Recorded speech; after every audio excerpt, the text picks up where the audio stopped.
My name is Kathleen Malanga. I am a co-chair of the University Core Curriculum Council of the Faculty Senate. And this is Maggie Williams, who is the new director starting January of the UCC. So what I have are some slides to sort of orient you to the University Core Curriculum, give you a little background of how we got to where we were and where we are now. I also have information about advisement guidelines, because you probably have some questions about that as well. So feel free to stop me at any point. And the orientation of the slides, even though you are faculty, is your responsibility and role as a faculty member to help students understand the university core curriculum. So the UCC the first year was 2010, I believe. And it took several years for the university to revise its general education. There have been several attempts. So this was the first time after about 30 years that there had been any substantive change made to general education. So we don't need to belabor that process. But the University Core Curriculum was an effort to reinvigorate, if you will, general education. General education before was you had to take certain courses. You had to take Intro to Philosophy or one history or two history courses. So you had specific courses. So this was a different approach, being that each of the areas that we'll be talking about have outcomes, student learning outcomes associated with it. So this was a desire to move away from that checklist concept, took that, did that, and moved to something that's oriented around outcomes. Now, there still is that mentality is, I just need to take this course, and this course. So what do we as a university do to work with students to get them to really understand the purpose of the general education and how it can contribute both to their major and to their future goals. So in this case, the bigger question is, how do we help students make connections? What are the connections that we want to focus on? A lot of people think that the freshman seminar is part of the university core curriculum, but it isn't. Okay, it's a graduation requirement. The other thing that people often think should be part or is part of the core curriculum is the foreign language requirement. That also is a graduation requirement, so it really isn't part of the core curriculum. So the core curriculum is based, the reason we include freshman seminar here in this slide is that is the initial place where students are oriented to general education, to the UCC, the courses they have to take. And then beyond that, it's organized into some 6 areas. And the whole purpose is to help students see the connection between the major, minor, whatever courses they're taking, and general education as a whole. So in terms of helping your students, perhaps as their advisor, learn about the UCC. There is a UCC webpage, and it simply is the university webpage with the /UCC, and we'll get back to this a little bit. But there's a lot of different materials on this page. You can easily see the courses that have been approved, so students can kind of scope it out in advance, see what some of the requirements are. There's information about the courses themselves, transfer students, what is, and we'll talk about that later when we get into the advisement part. And there's also some articles for students to read, and I think we need to change the contact here. So right now it still says Merle. So what really matters in college? That is Dr. Manning, correct, right. So I have a few slides here just to illustrate what we demonstrate to students during orientations in the summer. So there is a 5 to maybe 7-minute orientation that all the students coming in, and by that I mean new students, not transfer students, received in terms of the orientation. And one of the things that we talk to them is, they're here because they want to get a degree, they want to get a job, make money, that kind of thing. But we also talk to them about general education and the role that it plays within their major here from an academic perspective, but also beyond. So one of the things we try to do is to make connections in as many places as we possibly can. The other slide we show them, and this is from an organization called American Association of Colleges and Universities. The William Paterson is a member of that organization, and there are many, many studies that show very similar results. So what are the kinds of things that employers are looking for in college graduates?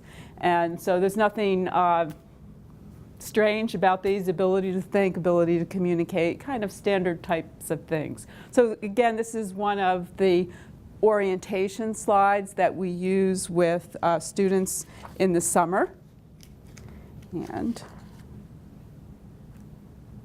And so I'm going to stop here because I want you to think about how you answer this question.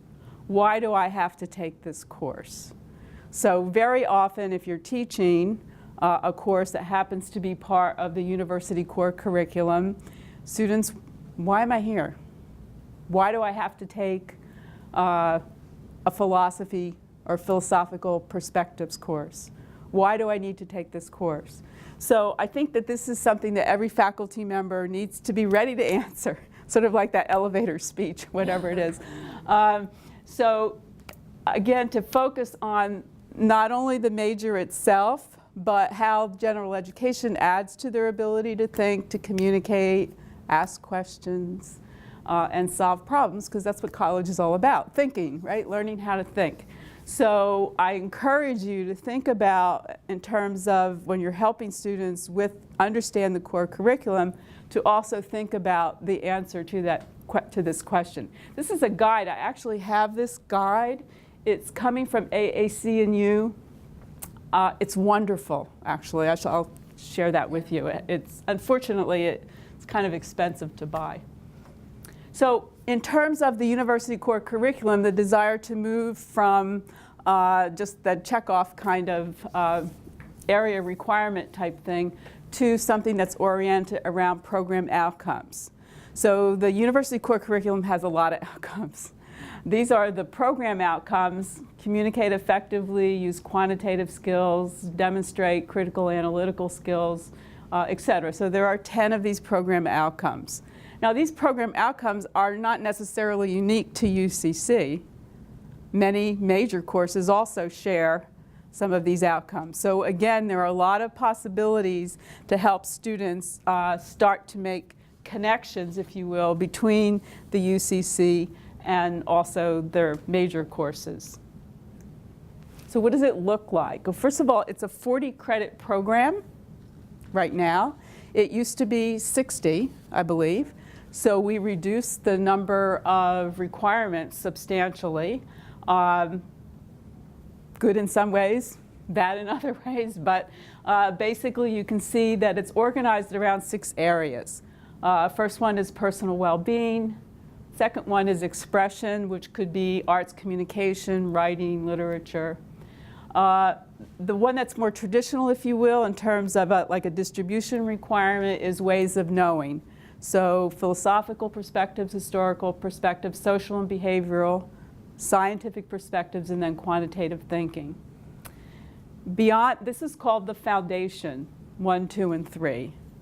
So one of the things that the UCC attempted to do that was different than the GE was to build in upper level components. The old GE was everybody took 100, would be now 1,000 level courses, and there was nothing beyond that. So it was an effort to actually have something more advanced, perhaps developmental possibilities going forward. So the top, or 4, 5, and 6, if you will, area 4 is diversity and justice, is a 2,000 level course. Community and civic engagement is 2,000 or higher, and then global awareness as well. So the package is 40, and there are issues that have arisen over time with some of this developmental part to it, and so there probably are tweaks that need to be made going forward with the university core curriculum, but this is the way it is right now. So just a snapshot of what one might look like. This page, by the way, personal well-being, is taken directly from that UCC webpage. So you can investigate, well, what courses are there? What does it mean by well-being? So financial, healthy you after 30, not all of our students are traditional age, ethical well-being, and actually the newest one is law in everyday life. So from the university webpage, you can actually click on the course description.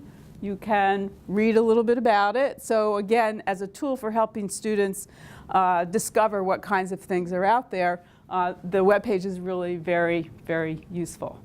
Also, you should know that this list is dynamically generated. So when a course is approved and then offered, actually when it's approved, it automatically will appear on this list as a choice for students.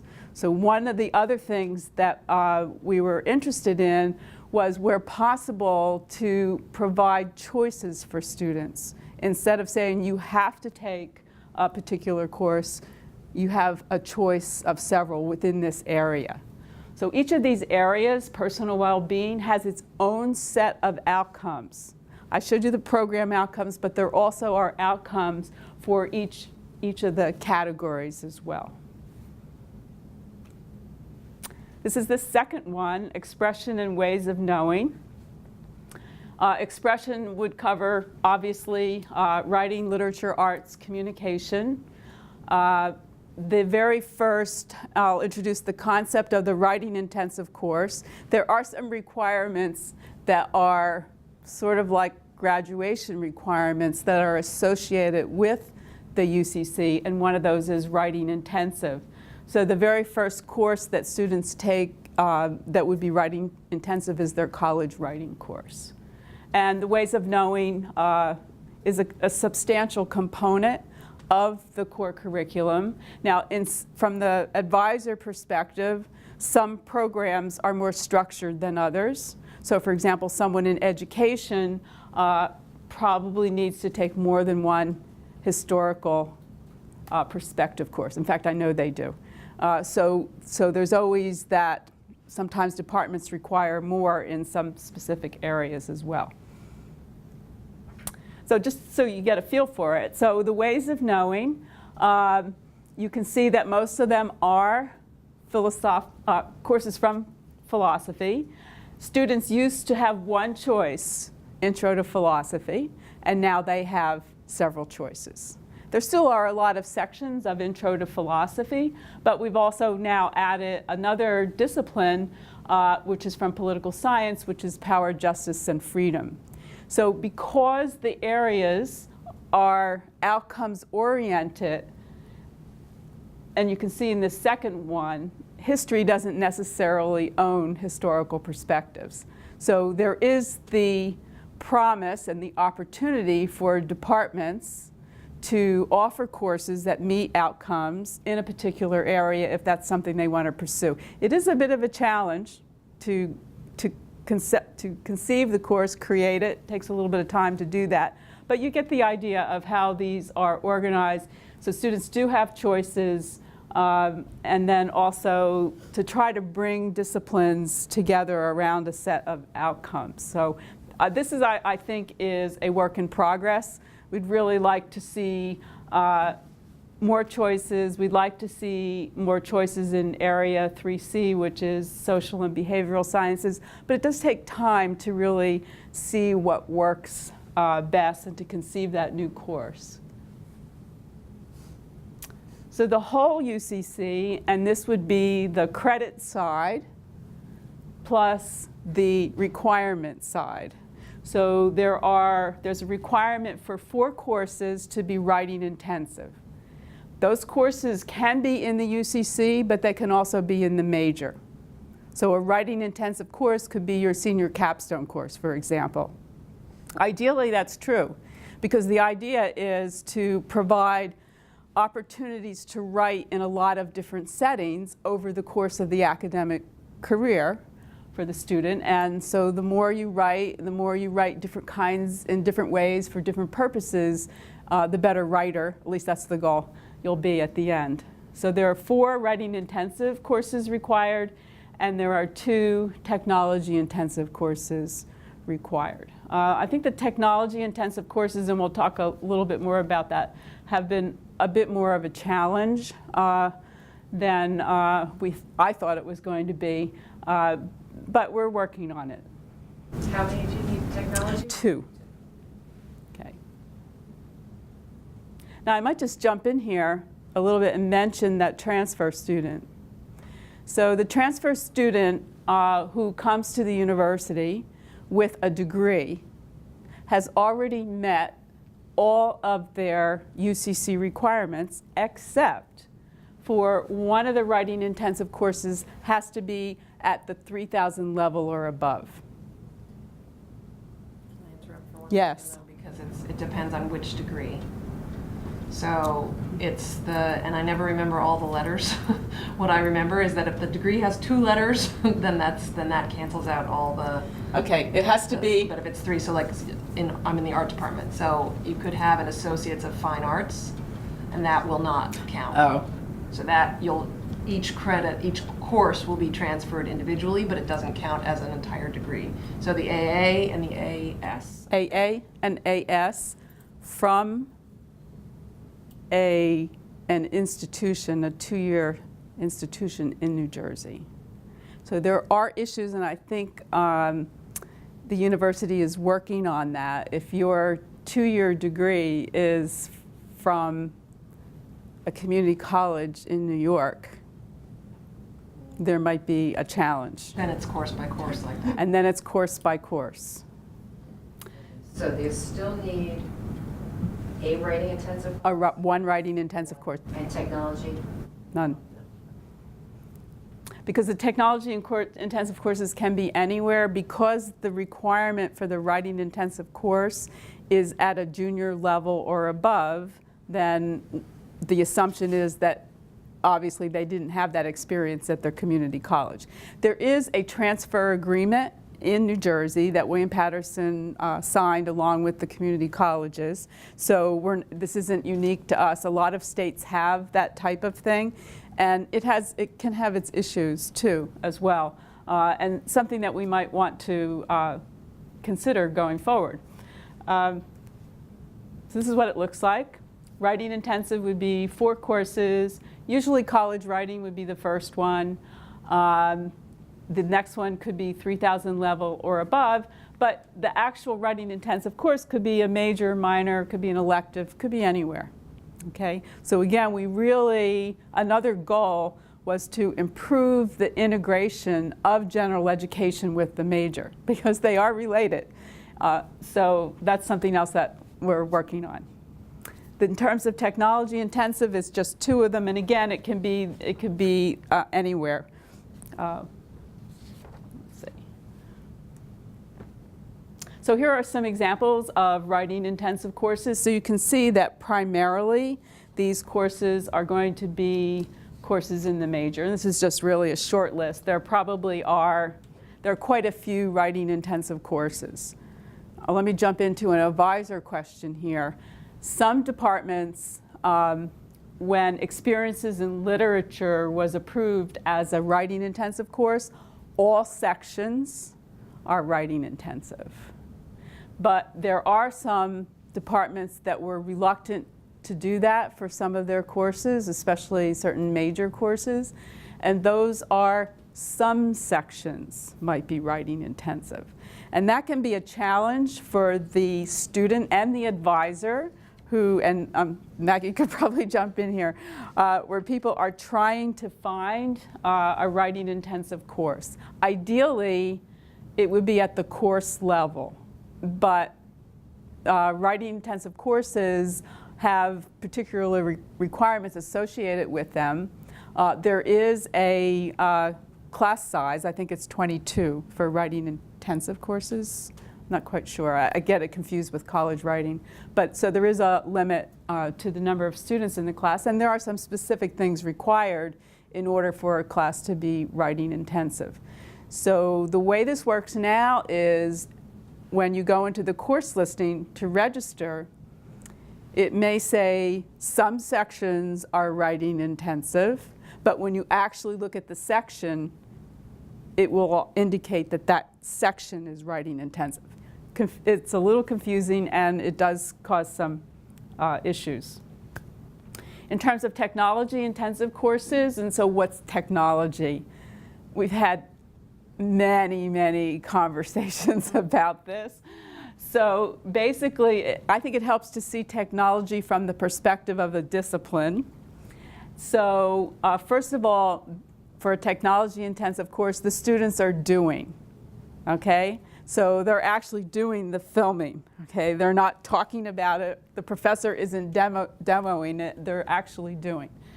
Another aspect of technology is how you manage data, if you will. A lot of courses that are technology intensive courses are research courses where students are collecting data, organizing data sets, and things like that. So that's another type of technology. And the third one that seems to be surprisingly difficult for some disciplines is how does technology impact you and society? So for a course to be technology intensive, it has to address these outcomes. So there are many courses that are very technology intensive but don't really have a discussion of impact on society. So those are some of the challenges in terms of getting a course approved as technology intensive. And here you can see some examples. So from test and measurement makes a lot of sense, yes. In education, I'm forgetting the names of it now, but they're The first one is right, teaching in a technological world, right, yeah. and then there's literacy and technology. And literacy and technology, that was the other one, yeah. Okay, in terms of moving students through the university core curriculum, those foundation areas 1, 2, and 3 are all 1,000 or 2,000 level. In order for students to take that Area 4 course, which is diversity and justice, they are supposed to have completed 18 credits in the foundation. So they wouldn't necessarily have taken all of their foundational courses, but they will be substantially on their way. In reality, with the way Banner works, the only way that the programming could be structured was to say that in order to take that diversity and justice course, the students need to be sophomores, okay, because there were problems associated with that. Then the concept is that you have to take Area 4, or diversity and justice course, before you take Area 5 course, which is community and civic engagement, or your global awareness course. So this has caused some challenges because there are some courses that have been approved for global awareness that are also intro to the major courses for the major. So there are some issues associated with it, and there are some faculty who say, you know, why can't global be here? So I'm sure there'll be conversations about that going forward, but this is, you know, we tried to provide some developmental process, and this is what it is right now. Until we've really done some assessments of the UCC, we won't really know if this is the best approach or if something needs to be modified a little bit. So there is a sequencing of the UCC. So again, these slides are oriented toward you talking to your students, to your advisors. And so what are the characteristics of good GE programs? They are explicit. So somebody actually talks to students about, in a very intentional way, about general education. In this case, we're calling it the university core curriculum, and the role that that plays. So the idea behind this slide, this actually slide came from somebody in the Center for Teaching Excellence a few years ago. is that it's all about helping students make connections. So if the students hear about some of the connections in their freshman seminar, if their advisor repeats that, if you, when you're teaching a course for majors, pull them back to the general education and help make those connections. If student development staff are working on various programming activities that are related to the outcomes for the university core curriculum. So the more connections that students see, the more they'll begin to get it and understand. So explicit, intentional, good general education programs provide students an opportunity to reflect on what they've learned, where they are, where they need to go. So I'm suggesting that to the extent these ways of connecting UCC with the major apply more in some instances than others, but really to be as explicit and intentional as possible and to help students see the broader picture. That's the role of general education. This also came from the Center for Teaching Excellence and is not in any way a comprehensive list, but ideas from the CTE folks about teaching and learning strategies to help make those connections. Everybody likes to think that their course, and of course the faculty member is excited about the discipline and excited to talk to students and introduce them to whatever the course is. Students may not necessarily see it from that perspective, and so for faculty actually think, talk to others, discuss, how do I begin to make students see the relevancy of an ancient history course? Now, to somebody who's really I've been at the university here for 30 years, it seems kind of obvious, but it may not be that obvious to that 18-year-old, okay? So again, tying in current events, multiple perspectives, you get the idea. All these things help students make that connection between the major and the core curriculum. This is an extension of that list. Provide daily reading, opportunities for writing and reflection, which of course if you have a writing intensive course, if you're using Blackboard, that the University Core Curriculum Council would never approve a course as technology intensive just because it uses Blackboard.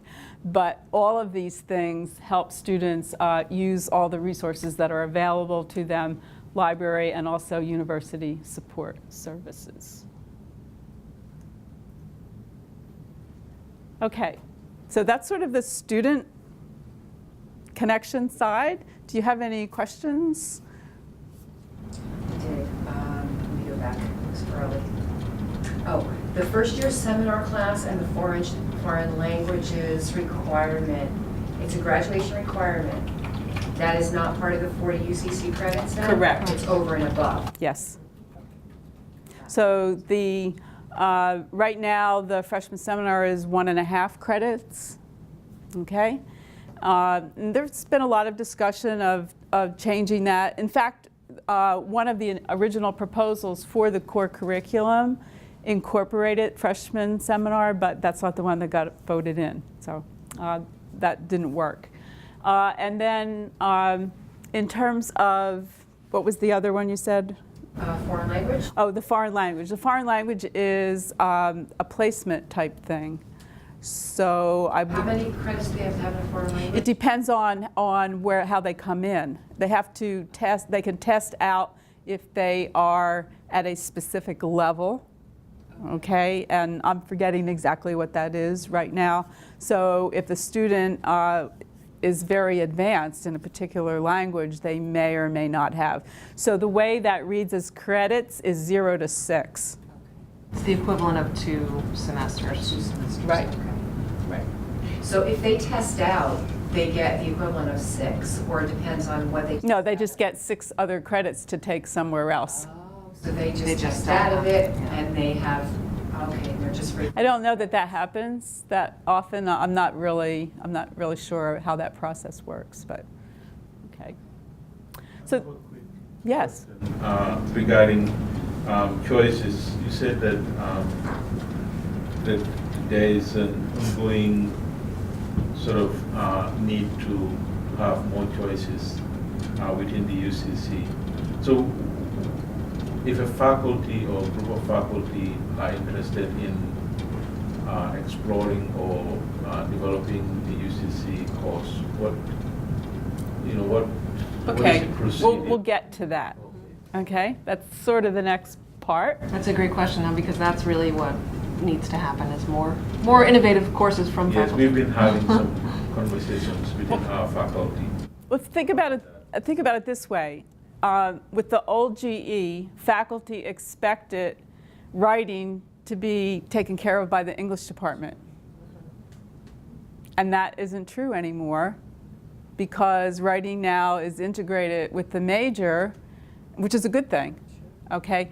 So that whole notion of departments providing service for other departments is something that needs to be thought about and discussed. Similarly, I could say in education, probably for good reasons, the College of Education in general doesn't offer any courses for the non-major. Should they be? Okay, so those are things that don't happen easily. Those are long conversations within departments. So you want to encourage faculty working together. You want to kind of, bring, if the world is moving to more interdisciplinary approaches to almost everything, you want to make sure that that happens in the curriculum as well. But it is a challenge, because if you don't have enough faculty to cover your own courses, there's a lot of, okay, so. I could think of one that could be put there. We have a history and philosophy of sport, which would be a great class, but we don't even have to staff right now. That is often, and at some point, if those courses start coming through a review process, which I'll explain to you the review process, then the administration, there's support needed for that to actually succeed. So that's why we haven't even been through a whole full 4 years yet of the UCC since it started in 2010. We're just getting to that where students actually will have gone through the whole program. So at this point, there's still a lot of discussion that needs to take place. So from the University Core Curriculum webpage, and I pointed out some things here before, there is a faculty login. So if you click on faculty login, you'll be it would be like going into WP Connect. You would be prompted for your username and password. And it's going to take you to this page, which is called the UCC Course Database. So if faculty wanted to submit a course, you basically select your subject and you fill out a form, okay? But usually what happens before that is you want to say, okay, well, what kind of courses are in there? What have people already submitted? So this is available to anybody. So one of our goals was to make the whole general education UCC program as transparent as possible. It still confuses people when you don't use it all the time. But you can actually view all proposed courses. So you can see what courses have been approved for Area 4, just as an example. You can look at the course outline. You can view the proposal. So you can see what courses have been submitted by a particular college. You can see which courses in a particular college are writing intensive. So there are all kinds of ways that you can sort through the database to get a sense of what's already out there. If I at the end, we can try to go live if we can get an internet connection. You never know. Yeah, I could always do it over there. Yeah. The other thing that I wanted to point out is that there is an organization in Blackboard that you should be enrolled in automatically. So you can check it out. If you're not, let us know. It's called UCC Faculty Development. And in there, there is information on all the outcomes, What are they? In some cases, there are additional materials provided for a specific area. You can look at our documents, such as the original proposal, et cetera. And ultimately, we hope that this would be a place where things can be placed so that faculty who are exploring, well, what do I need to think about if I want to offer a course for Area 5, which is community and civic engagement. That area has been a challenge for us, but in fact, the review panel, and I'll mention the review panel that has been reviewing those courses, prepared, there's PowerPoints there are all kinds of supplemental materials to help faculty check out different approaches to community and civic engagement. So the actual review process is you submit a proposal with an outline. It has to be approved by your department. It has to be approved by your college curriculum committee. It goes to the dean. It then goes to a review panel. The review panels are a group of faculty. There's usually, I think, 5 or 6 on each panel that are reviewing the courses in terms of whether or not those courses address the outcomes for the area. And once the review panel approves, it then goes to the University Core Curriculum Council, the Senate Council. We review and then approve, and once we approve, it goes to the Provost's office, and then from the Provost's office to the registrar. So a lot of faculty complain about that review process. How long does that take? It depends. It's getting quicker. It's getting quicker? What was the? And it's actually the same as the old process. The process hasn't changed. Okay. It's just that because no one had really proposed a new course in 30 years, Oh. nobody knew that the process was. Yeah, we didn't. It's always a surprise when I say, "Well, we didn't change anything. It's the policy that's been adopted already." We did add the review panels, but so it sort of depends. Some courses never get beyond the department level. Some courses have difficulty being approved at the college curriculum, so we haven't even seen it yet. Okay, so there are, the path can depend on how well it's written. Sometimes, I would say that the biggest issue that people have is, you have a shorthand within your discipline in terms of how a course outline might be written. But hello, nobody else understands it. Right, I understand. I see. So trying to write that course outline in such a way that other faculty who are from different disciplines, but who have some expertise, for example, in community and civic engagement types of courses, they understand what you're talking about. And I think that actually has been the most difficult thing. And then, of course, when you have all these different bodies reviewing, sometimes there are confusing things that happen. But I think it's getting pretty quick. You can monitor the process in that database so you can see where your course is. Usually what happens is when faculty have a concept for a course, if it's new, that's going to be discussed at department meetings.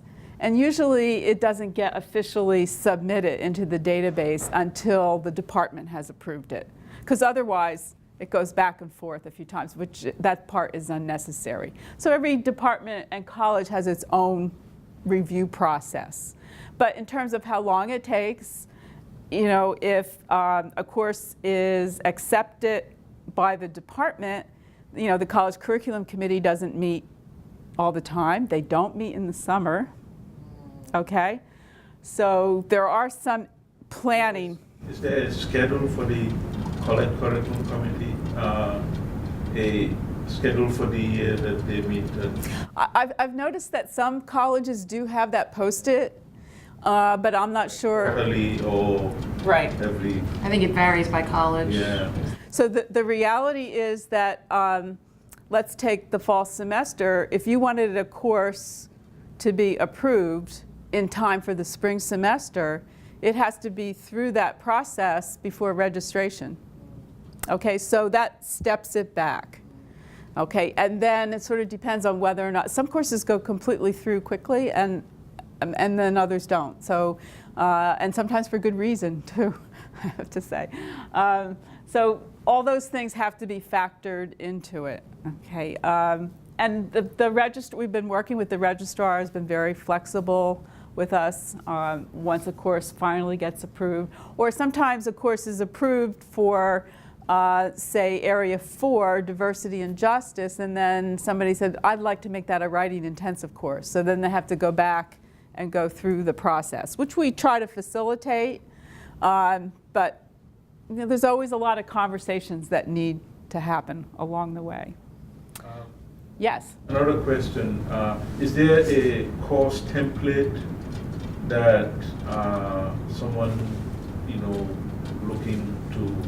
Yes, there's a course outline template that, again, was not created by the UCC Council. It's a university-wide one. However, we have observed that many departments don't have the tradition of following it. But that course outline, there is a template here, but it's also, let me go back here. Yeah, there's a sample here, course outline and proposal, and the actual template itself is in this UCC document link.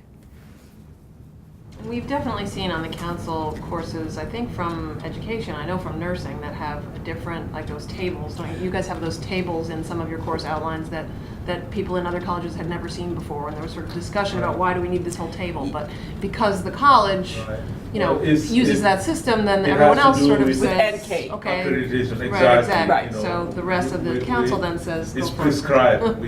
Right, so the proposals that come from the College of Education tend to be a lot longer because there are all these outcomes that need to be addressed, whereas the proposal that comes from economics, short, 3 pages kind of thing. So it varies a lot from program to program. Okay. Let me see here. I think that was the end. Let me give you, I have a copy of these advisement guidelines. And these are posted also. And maybe we could look over that, and let me see if I can get to a web page here.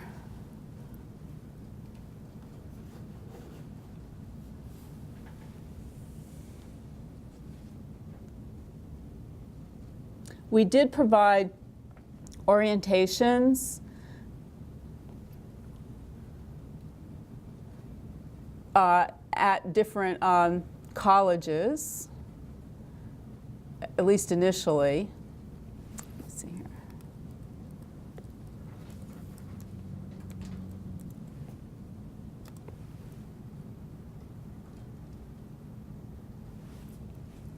Okay, looks like it's going to work. So the handout that I gave you, these are sort of the rules, if you will, in terms of what's required for each area. And I might point out, so there it is, that writing is capped at 22. In terms of courses, let's see, how do I want to say this? Ideally, a UCC course would have no prerequisites. But we allowed some courses to be approved as UCC courses that actually are major courses. And in those instances, there may be prerequisites. So for example, in terms of the science courses, let me just go to the UCC page. There are a number of courses that have been approved for science, but clearly the course for the science major, you don't want to have the non-major end up in that unless they want to by mistake. So there are some issues with prerequisites. And in some cases, especially when we get to areas 4, 5, and 6, a lot of those courses are major courses and they do have prerequisites. So For example, there are some community and civic engagement courses. Let me just show you that one first.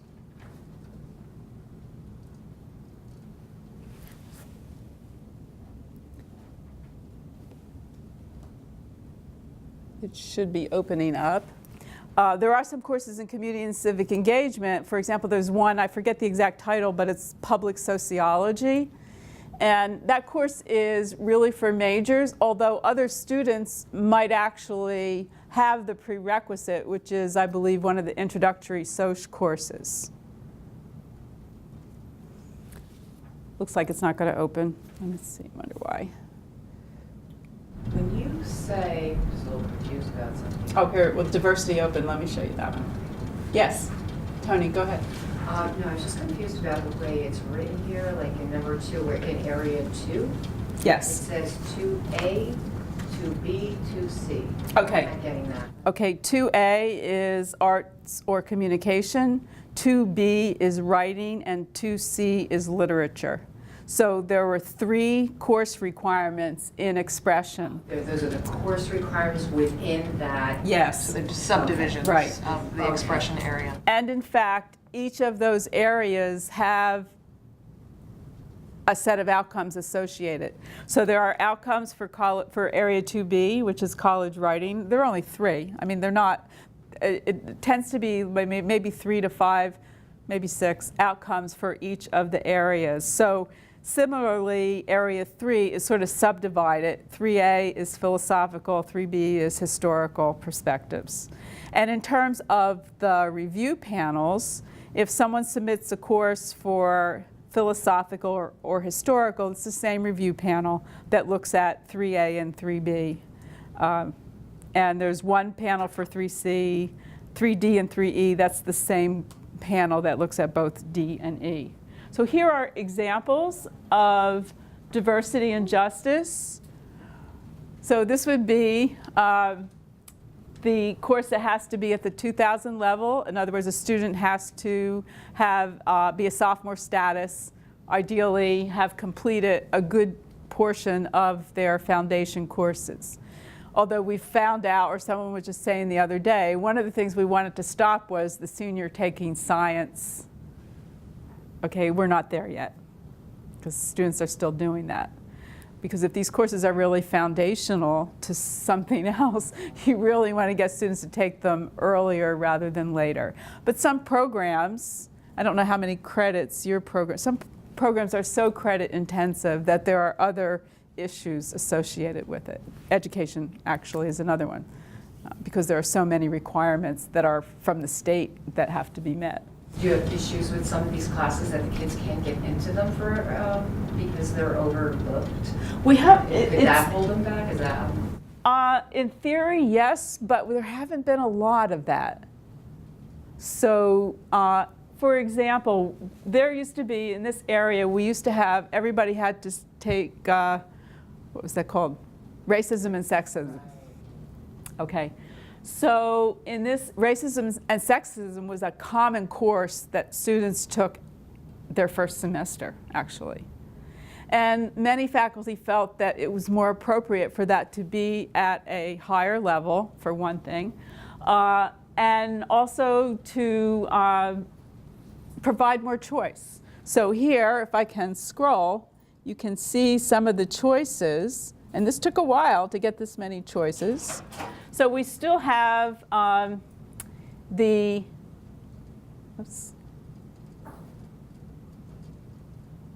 racism and sexism course, which is a GE course, has been revised. There still are some sections of racism and sexism because it's a GE course, and there are still GE students. But that was revised to race, gender, and social justice. Okay, so students that need to take an Area 4 course now have a lot of choices, actually.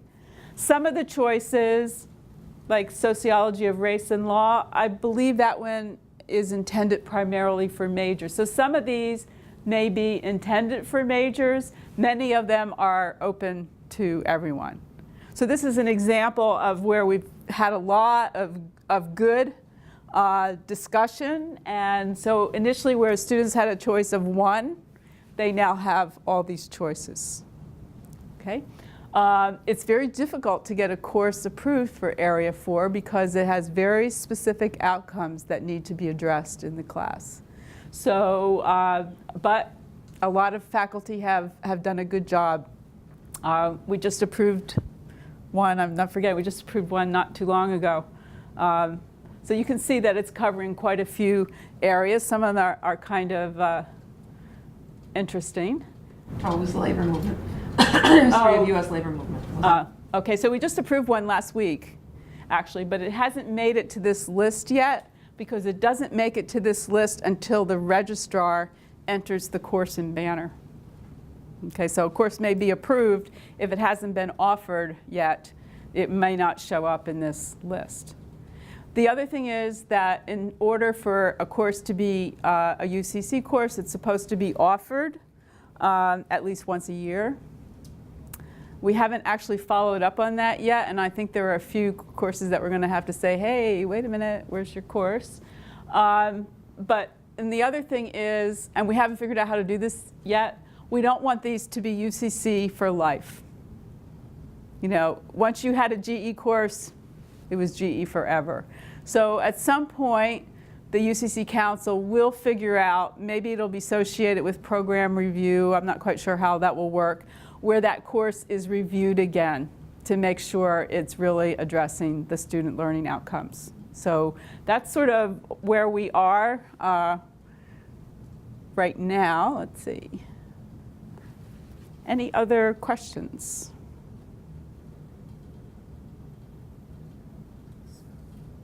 Did you want to see the submission page? Oh, yeah, I can do that.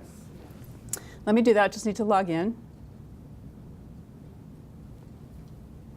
Actually, and I'll show you how to sort through it, too.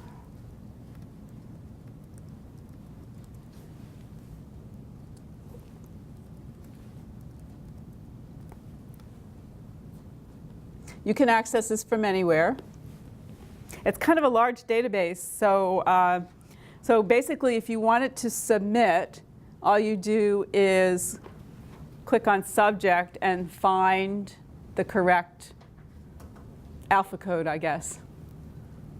I find that the curriculum instructions ones to be particularly confusing because it's CIEC, CIEE, and all these. But anyway, so basically, you go into a course. Let's say I select biology, and I can either enter a new course or I can go back and look at other courses. So once a course has been approved, the faculty member cannot adjust that outline unless they want to go back and change something. So it actually becomes the document for that course outline. Okay, so it can't be edited once it's approved, unless it needs to be edited because I want to now make it writing intensive or something like that. So you can go in and you can look at somebody else's outline, but you can't change it. Okay, so there has to be some control over that. The other thing is a course title has to be 30 characters, including the spaces. That's a banner rule here. So that's how you end up with those kind of funny sounding courses in Banner. Now, on the fourth page, you showed a list of sort of subject areas, or when you submit a course, does it have to correspond with your college or? Yes. So in fact, there is well, that's an interesting question. Interesting question, but as of now it does, right? Say if faculty in education wanted to, say, submit something that has some relationship to science. Right. Say the science education faculty want to do that. Right. Where do they go? I mean, if this thing crosses full science. That's an interesting question. Okay, so do they just stick to I think curriculum and instruction? Well, I would say it could be either way. There are courses, for example, that race, class, and gender. That course was submitted by Women and Gender Studies Department, but it's cross-listed in Africana World Studies. So there is that possibility, but it's also I would say that we would love to have the conversation for somebody to challenge the traditions that we have. So that takes a while for that to happen. But it's also related to the approval process to some extent, right? Right. So I think, so I'm in the art department, but I teach art history, and I could imagine us proposing, which we haven't done yet, but proposing something for historical perspectives, right? An art history course. So what would happen then is that when I submitted my proposal, I would have to select art history because that's the department code, and that's the code that the computer recognizes as Right. the home department of the course. And it would still, as we said before, have to go through my department curriculum committee and my college curriculum committee. But then if the UCC approved it as meeting the outcomes for that area for historical perspectives, then it's sort of automatically bridging those two Right. areas. And then the question is, do you also then want it to be cross-listed in the other department? Then that's a separate designation.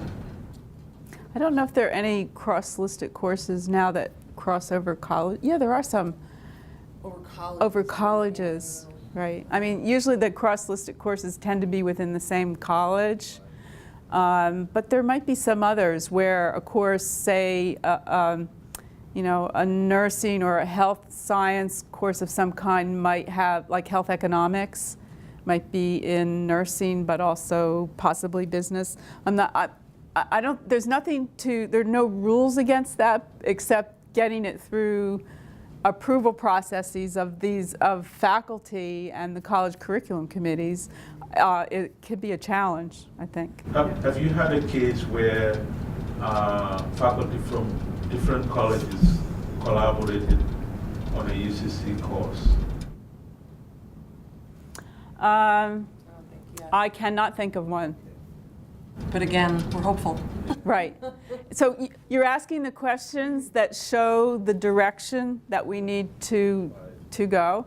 And there are a lot of components, and one of the things that Maggie, as the new director, will be working on is faculty development. And when we started this process, we had university-wide discussions on every single piece of it.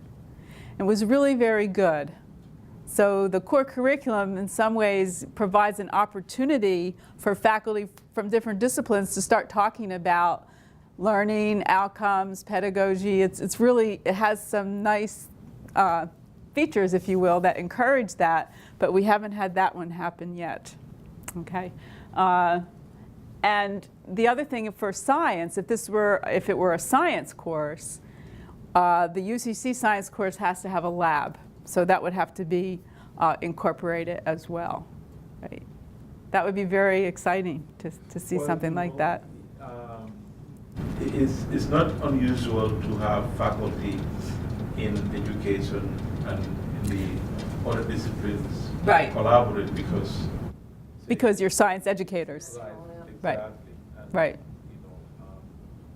there is a lot of talk, for cross-disciplinary Right. collaboration and all of that, and I think that would be a wonderful thing. Right. And some other things become apparent even though they weren't planned initially.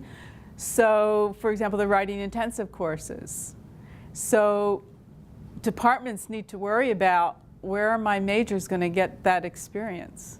So that it kind of encourages departments to say, okay, we're going to make this course for our majors a writing intensive course. That was a positive thing. And there are some other areas like that as well. Science doesn't only happen in that science classroom. And this is general education. So what are the ways in which scientific literacy, if you will, can be incorporated in other areas is a real goal, but it's kind of hard to get there, okay? You don't learn your math skills only in that college math class that you're taking. You're going to use it as it relates to in various disciplines. So your use of quantitative skills, in fact, is broader. This actually is an issue for us in part because of how are we going to assess these things. So we haven't really gotten to that point yet. Because you learn your quantitative skills in a lot of different ways. Maybe in your social science course, okay, where you're actually doing a study, collecting some data, learning how to manage that data. So trying to look a little bit about not only the content, but also the skills. So it's knowledge, skills, and as the educators would say, disposition too is the third one. You could use a scientific writing class. We could use a scientific writing class. In fact, See, now that we have a PhD in nursing, Right. I mean, certainly they could use that with the master's programs as well.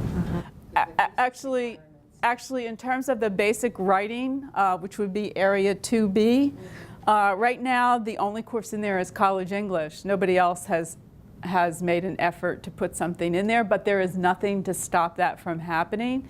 It's really outcomes oriented. So if you can demonstrate that the outcomes for Area 2B are being met, then in theory that could happen as well. That was my next question. Or it could be a second course. In other words, there are 4 writing intensive courses, and so maybe that first college writing course is really important, which I think it is. But maybe there should be, within a major, another writing course that focuses on writing in the discipline.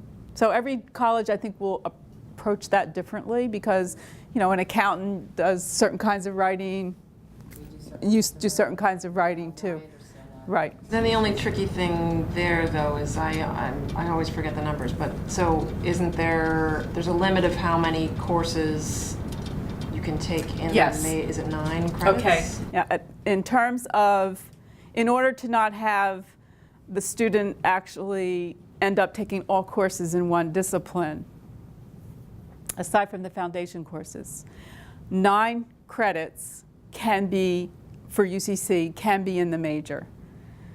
We originally said 9 credits in 4, 5, and 6, but now 3 of those credits can be in areas 1, 2, or 3. So 9 credits from a major can apply as UCC, assuming they've been approved as UCC courses. Again, because you want to integrate, but you also want to encourage the broad experience. And let's face it, many students aren't going to do certain things unless they get nudged a little bit. And the other thing that I wanted to mention in terms of not being obvious, so these transfer students that have the AA or the AS degree, in fact, if they are in the major and that Area 5 Community and Civic Engagement course is in the major, they're going to be taking that course. So the better integrated the UCC is with the major, especially at that areas 4, 5, and 6 level, or even writing or technology intensive, that transfer student who had their 60 credits and has the degree still is benefiting from the UCC course to the extent that it's integrated in the major. So I think that those kinds of connections, I don't think that we dwelled on them initially, but they are there as well. And that also means that the transfer student in that situation doesn't end up with sort of 2 additional requirements. So that, for example, in our department, all of the capstone courses, the senior seminars for both studio and art history are approved as writing intensive. So when we have a transfer student, they're already required for their major to take that senior capstone course, and it's designated as writing intensive. So it's not a big deal. So it's not a burden to them to then take 2 courses. Right. But how do you measure these outcomes? That's a good question. You want to join the UCC Council when you're finished with your degree. You can do that.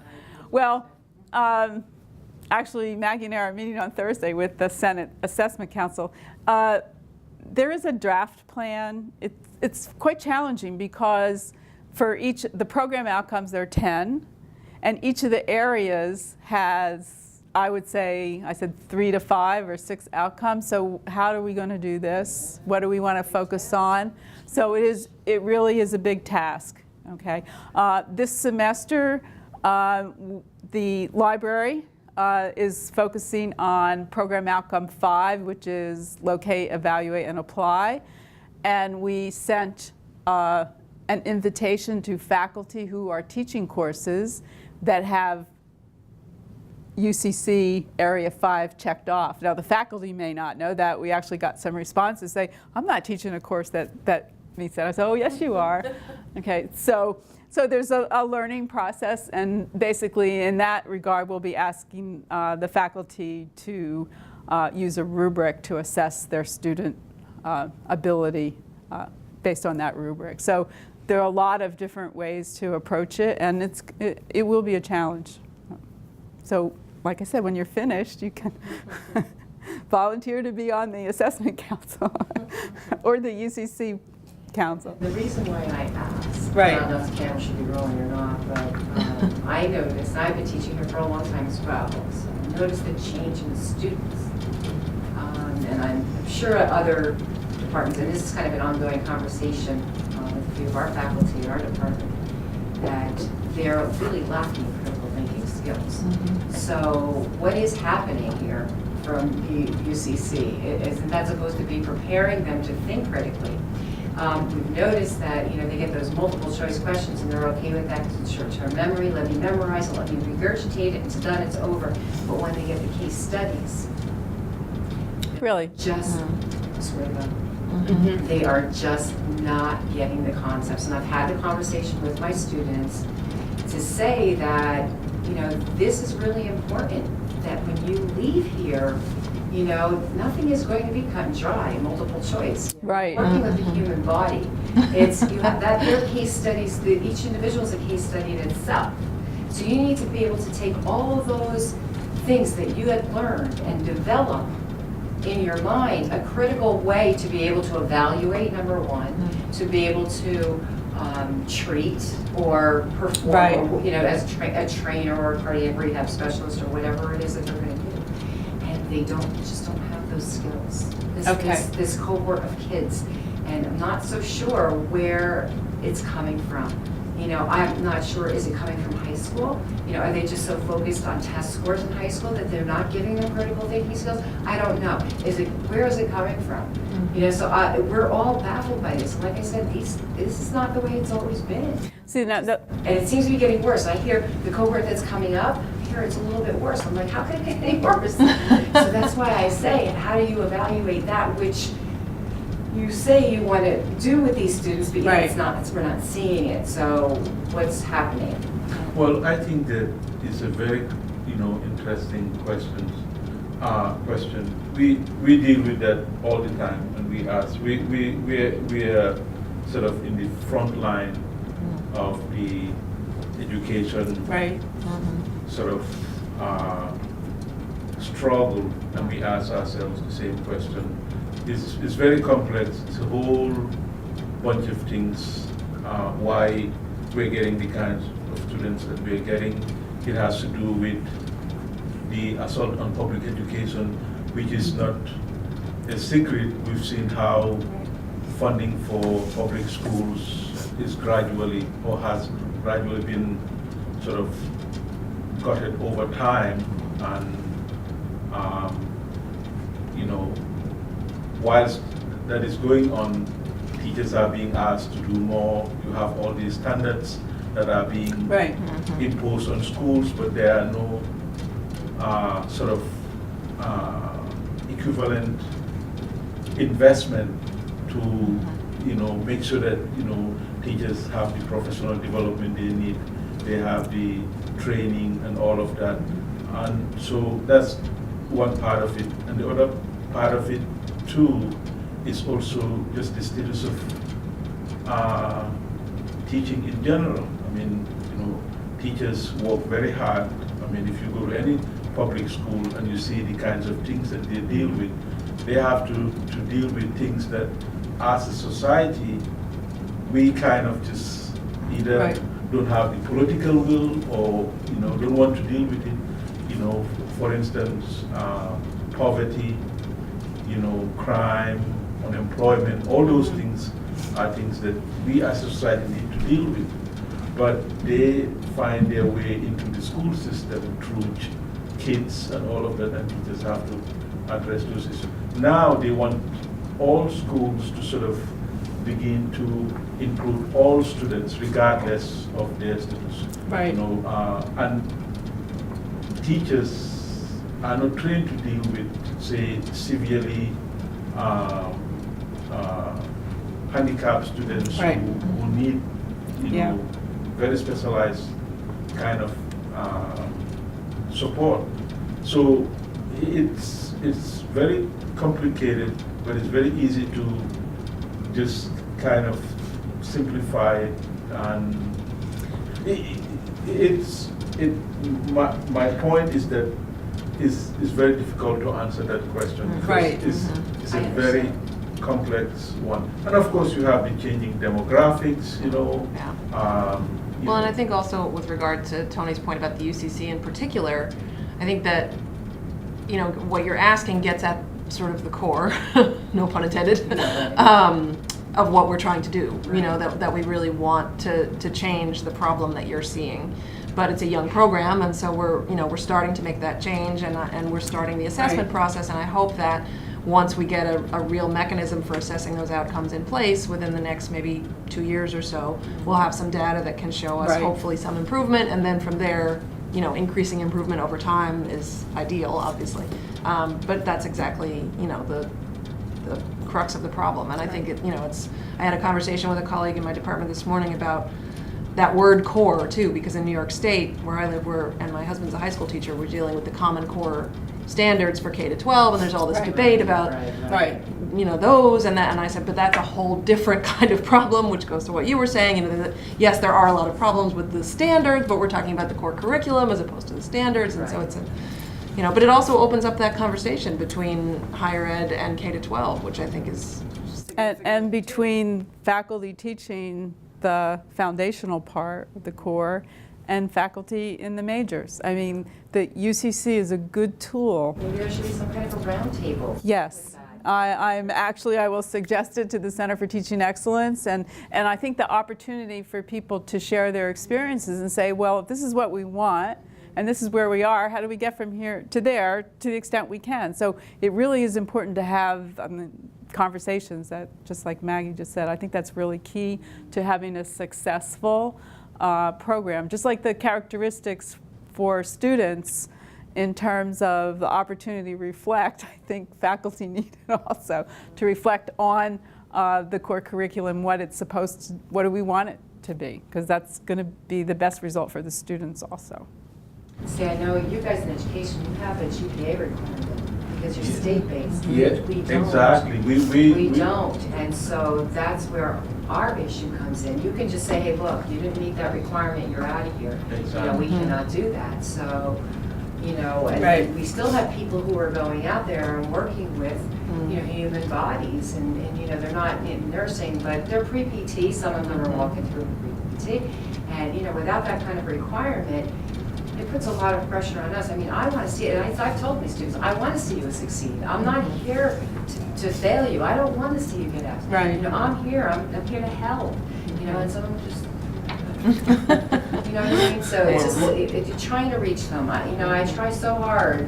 Well, one of the things that has always been an issue for us is students are required to have certain GPA in order to be admitted in our program. And they have to maintain that GPA. Well, Are you 2.75 or 3.0? 2.75. Are you going up to but- 3.0? Yes, Yes, but okay. next year it will be 3.0. That's right. You said something very important to us, disposition, and that's also very important to nursing. We have people who have the perfect GPA, but they don't have the disposition to teach. Exactly. But we don't have any way of saying to them, no, you That's a challenge, yeah. you know, because we You have to love children. Right, you know. We don't have the instrument to measure that and to say, well, you haven't really. We have that too. You know, We have that and too. that's a struggle. Yeah, Right. it's a struggle. I'm curious Thanks for listening, but- about the UCC, and maybe you don't have this data. Where, if you look at the 6 areas, where do you see the most need? Where is the gap? Area 5, Okay. community and civic engagement. All right, because that's very helpful. In the community and civic engagement area, there's a lot of interest in service learning, but I'm not sure that everyone is at this point to actually do that.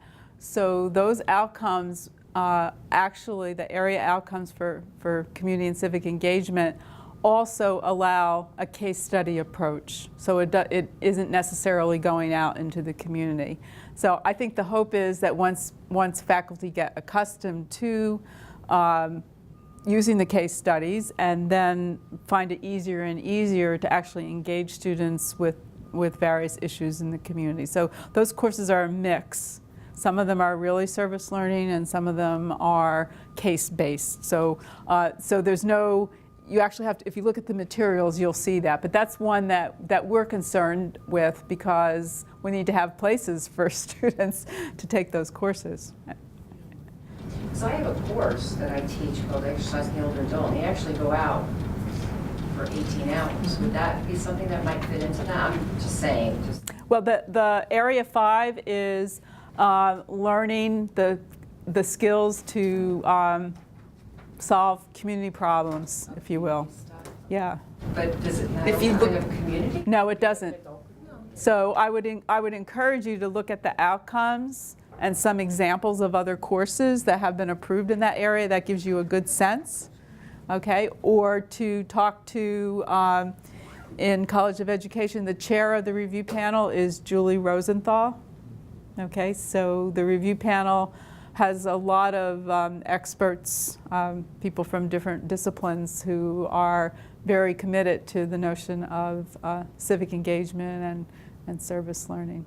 So I want my students to get more out there and work. I mean, like I had them, I reached out to, I do a lot of work with the hospital, with Chilton Hospital, but with Chilton Hospital, taught classes for them, did presentations for them, did volunteering work for them, and I knew they were doing another health fair, so I called them up and I said, is there a possibility I can get my students to come and get a table? You know, I said, I'll manage it, I'll run it, you know, this is what we'll do. She's like, absolutely. So doing that in a more formal structure, because the students are getting credit, is part of the challenge of creating the They course. didn't get a credit. Oh. They did it, they just volunteered. Oh, they volunteered. Yeah, they just Yeah. I just put it out there Right. to say, this Yeah. is how we network, this is how we work with people. I want you to get out in the community and see what it's really like. Because that it gives, as far as I'm concerned, I think getting out there really gives them a clearer picture of what they might want in, Right. you know, as opposed to going. No, no, that's a very good point. Yeah. You part of know, the and mission then all of of the a sudden university. they get out there and they go, oh, why did I get into this? You know, or they get to their internship in their senior year and go, no, this is not what I wanted to do. Yeah. You know, let's get out there now and start experiencing what's going on. So I'm a very community-oriented person. That's why I'm. So thank you both for coming. Thanks so much. If you have other questions, feel free. I am actually retiring, so you can direct them to Maggie.